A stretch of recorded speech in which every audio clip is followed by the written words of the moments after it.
This is the story of Rigathi Gachagua, a man who rose from the heart of Nyeri to sit beside the president of Kenya, a fighter, a loyalist, and later a political casualty. Let's rewind and uncover his journey. Born in 1965 in Hiriga village, Nyeri County, Rigathi grew up in a family of freedom fighters, true Mau Mau blood, discipline, toughness, patriotism. Those values shaped his path. He went to Kabirini Primary, then Kianyaga High School, and later the University of Nairobi. There, young Rigathi studied political science and literature and built the confidence of a future power player. After university, Gachagua joined the government as a district officer. He was sharp, ambitious, always in control. Later, he worked as personal assistant to Uhuru Kenyatta, a role that gave him access to Kenya's elite power circles.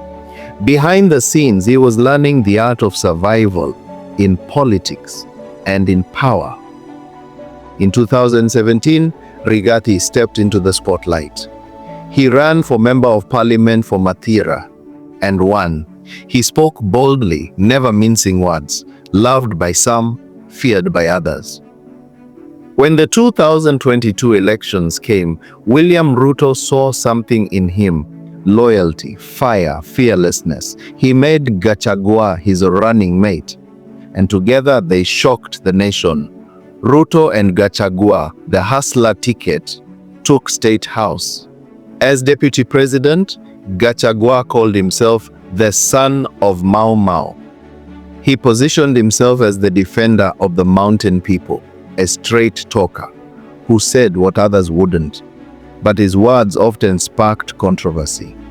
Critics called him arrogant. Allies whispered that he was too powerful, too independent. Soon, tension grew between him and the president.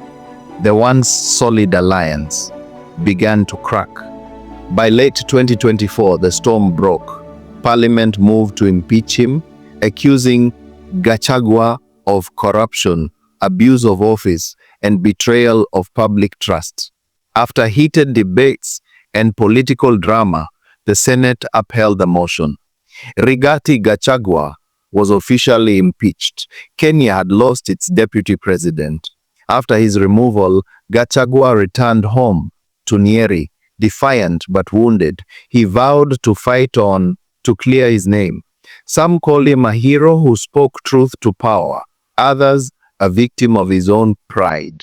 But one thing is clear: his story is a warning to every ambitious leader. In Kenyan politics, the climb to power is steep, but the fall is even steeper. They tried to silence him. They took away his office, his title, his power. But Rigathi Gachagua wasn't done. From the ashes of impeachment, he rose again, calling himself the true voice of Mlima. After being removed as deputy president in 2024, many thought Rigathi's political life was over. But from his home in Nyeri, he began to rebuild. He reached out to the ordinary people, the farmers, traders, and border riders of central Kenya. He told them, "I am one of you. I will speak for the mountain." The word Mlima, meaning the mountain, became more than geography. It became identity. A symbol of unity for the Gema region: Kiambu, Nyeri, Muranga, Embu, and Meru. Rigathi Gachagua turned it into a political movement. He said the mountain had been betrayed, its people forgotten after helping others rise to power. With every speech, his message grew louder. Mlima iko imara. The mountain stands firm. Crowds cheered. His influence returned. Suddenly, the man they impeached was now the biggest opposition voice in Kenya. Then came the slogan that made headlines: "My cousins." Rigathi used it to talk about relationships between Mount Kenya people and others, a mix of humor, pride, and politics. He'd say, "You know, my cousins from the East, we understand each other." It became his signature phrase, a way of showing that central Kenya could decide its own destiny. Online it trended, memes, videos, parodies. But behind the jokes, there was a strategy. He was building identity politics into a loyal base. By 2025, Rigathi Gachagua had transformed. No longer the deputy president, now the people's deputy.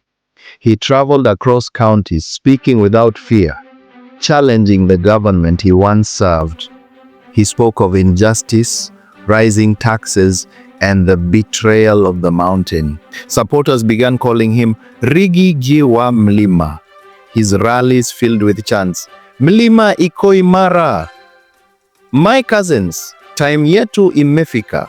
From ridicule to resistance, Rigathi had become the biggest opposition figure in Kenya. Rigathi Gachagua's story is far from over. He's a man who fell from the top but refused to stay down. Whether he's a hero or a hustler, a savior or a strategist, only time will tell. But one thing is clear, the mountain still listens when Rigathi speaks. This was the rise, power, and fall of Rigathi Gachagua. If you enjoyed this story, follow for more Kenyan political biographies.